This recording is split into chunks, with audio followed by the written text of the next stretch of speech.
ফুটো ওই যে চলে এসেছে তোর বারোচোদা বন্ধুগুলো। এবার যাও, ওদের লেওড়া ধরে ঝুলতে ঝুলতে ক্লাবের দিকে যাও। দাদু আমিও ঝুলবো। লেওড়াটা কি গো?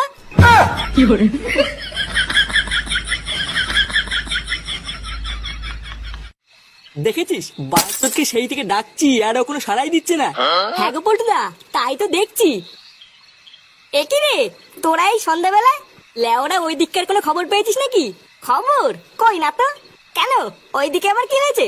আরে আমাদের পাশের পাড়ায় নিতাই দাদু আছে না, শুনলাম হঠাৎ চোদনাটা নাকি পটল কেটেছে। কি বলিস, মালটা পটল কেটেছে? হ্যাঁ, আবার শুনলাম ওনার নাকি 7 কুলো কেউ নেই। নিতাই দাদু 7 কুলো কেউ নেই, তো আমি কি বাঁচিরবো? তুই কি বা ছিড়বি মানে? লেওড়া রেডি হ, আমাদের হাসপাতালে যেতে হবে। ওখান থেকে নিতাই দাদুর বডিটা নিয়ে একবারে শ্মশানে যাব। কি, শ্মশানে যাবি? হ্যাঁ রে ফুটো, যা যা রেডি হয়ে নে। সামনে কি যেন একটা কালো মতন দাঁড়িয়ে আছে, চোখ দুটো যেন লাল টকটকে, আর মুখে বড় বড় দাঁত। নে রে চোদনা যা, তুই আবার কি বার ভাবছিস? মানে বলছি ভাই, শ্মশানে না গেলে হয় না?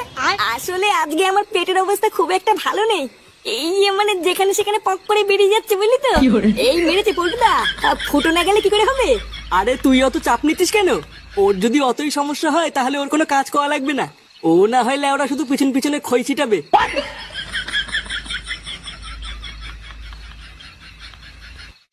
বলছি ডাক্তার বাবু, তাহলে কি আমরা এখন বডিটা নিয়ে যেতে পারি? আরে হ্যাঁ হ্যাঁ পল্টু, নিয়ে যাও। আমি তো তোমাদের এই বডিটা নিয়ে খুব চিন্তায় ছিলাম, ভাবছি কেউ নিতে আসছে না কেন।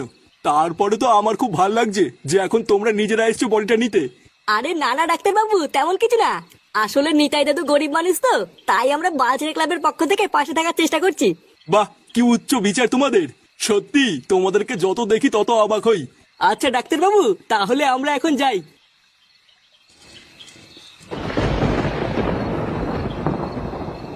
আরে চোদন মদন, এখানে কি করছিস? আরে ফুটো, তোমাদের জন্য গাড়ি নিয়ে এসেছি।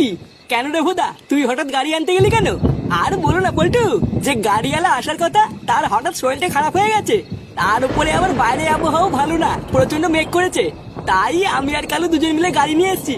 আচ্ছা ভালো করেছিস, নে এবার বডিটা গাড়িতে তোল। আকাশের অবস্থা মনে হচ্ছে খুব একটা ভালো না, তাড়াতাড়ি শ্মশানে পৌঁছতে হবে।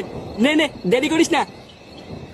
সত্যি ছেলেগুলো খুব ভালো, অন্যের জন্য কত ভাবে। স্যার। হ্যাঁ রে, তোকে অত চিন্তিত লাগছে কেন? একটা ছোট্ট কেলো হয়ে গেছে স্যার।